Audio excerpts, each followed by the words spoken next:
Isang pinagpalang araw po sa inyo mga kapatid. Narito po tayo ngayon para talakayin ang maidudulot na epekto sa atin ng pagsiselfon natin. Pwede bang mapasama ang isang tao sa paggamit niya ng cellphone? Alamin po natin.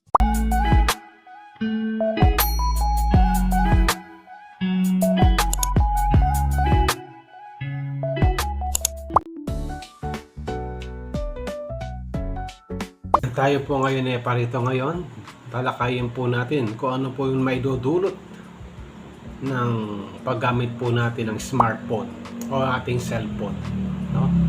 Alam po natin na may mga tao po na napapabuti at may mga tao din napapasama sa paggamit ng cellphone, no? Alam nyo kasi itong cellphone ay isa sa mga access para po tayo ay magkaroon ng kaalaman, no? At hindi lang yon, pwedeng sa mabuti at pwede sang masama, no? So usually kapag tayo po ay gumagamit ng cellphone, pwede po tayo makanood ng mga violence na panoorin, di ba? Ano ba yung mga violent, di ba? Yung patayan, di ba? Away. Alam naman po natin ang demonyo ay naparito para manira, mangwasak at pumatay. Kaya usually maging maingat po tayo sa ating panunood, no? Hindi lang 'yon, maging sa pagsusugal, mga gambling online, no? Yung sabong, casino, di ba? Meron nga tayong isang kilala na vlogger na si Awit Gamer. Nakikita mo natin yung nangyari sa kanya dahil sa kanyang pagkalulong sa pagsusugal. Halos lahat ng kanyang kayamanan ay naubos. Sinasabi po nila naabot ng 69 million yung kanyang napaubos sa pagsusugal. So kailangan po tayo maging maingat sa mga malalaswang palabasin. Isa po yun sa dahilan kung bakit tumataas po yung mga krimen sa ating bansa. Hindi lang yon, madalas din tayo nakakapanood ng mga chismis, mga fake news, mga marites sa online, di ba? Kaya kailangan maging maingat po tayo sa ating pinapanood. Maging sa mga online scam, no, yung mga budol, extortion, no, isa yan sa mga dahilan kung bakit maraming mga krimen ang nangyayari dahil sa mga gawain na ito, mga online scam. Hindi lang yon, alam nyo sa pagsiselfone natin, madalas sumusobra po tayo sa oras. Maraming oras ang ating nasasayang sa paggamit po natin ng cellphone. Yan, maging sa time sa family, dati sabay-sabay kumakain, ngayon kanya-kanya na.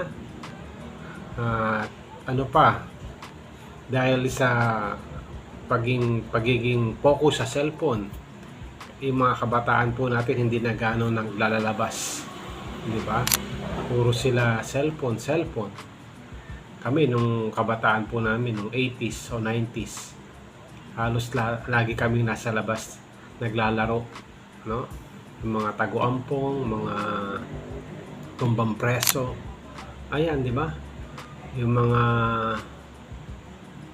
ginagawa po natin noon nasa labas. Kaya yung relasyon ng mga magkakaibigan ay tumatatag. Hindi na po natin nagagawa ngayon kasi bibihira na po lumabas yung mga kabataan para maglaro, no? So, hindi lang yon, maging sa trabaho po natin, ano? Lalo na sa pag may wifi, di ba? Yung iba nakikita mo na lang, hindi na nakapokus sa trabaho, nakapokus na sa kanilang cellphone, no? Halos hindi na wala nang ginagawa. Kaya yun din, mag-ingat din po tayo maging sa ating pangangatawan, diba? Isa, inaabot tayo ng madaling araw sa panonood ng mga Netflix, mga movies, no? Yung iba naman mga paglalaro, di ba? Kaya napupuyat at kinabukasan hindi na makapagtrabaho dahil sa napuyat sa pagsi-cellphone. At lastly, napapabayaan din natin yung relasyon natin sa ating Panginoon.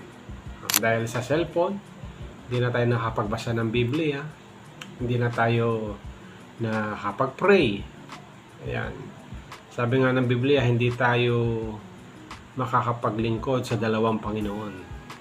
Kapopotan ng isa at iibigin ng isa. Kailangan unahin po natin ang Panginoon sapagkat may pangako ang Panginoon kapag inuna po natin siya. Seek first the kingdom of God in His righteousness, and all these things shall be added unto you. Kapag inuna po natin ang Diyos, mararanasan natin ang pagpapala at biyaya ng ating Panginoon sa ating buhay. Hindi po masama mag-cellphone. No? Kailangan i-control po natin at magkaroon po tayo ng disiplina sa paggamit ng cellphone. At pipiliin po natin yung panonoorin po natin, yung may kabuluhan at meron tayong matututunan. May kasabihan nga tayo, kapag basura yung pinapasok natin sa isip natin, basura din ang lalabas. Kaya kailangan po mayroong pakinabang sa mga ginagawa natin sa araw-araw. So yan po, no? Paalala lang po sa mga kapatid po natin na nagsiselfone. Maging maingat po tayo sa ating pinapanood at maging sa ginagawa po natin. Maraming salamat. Pagpalain po tayo ng ating Panginoon.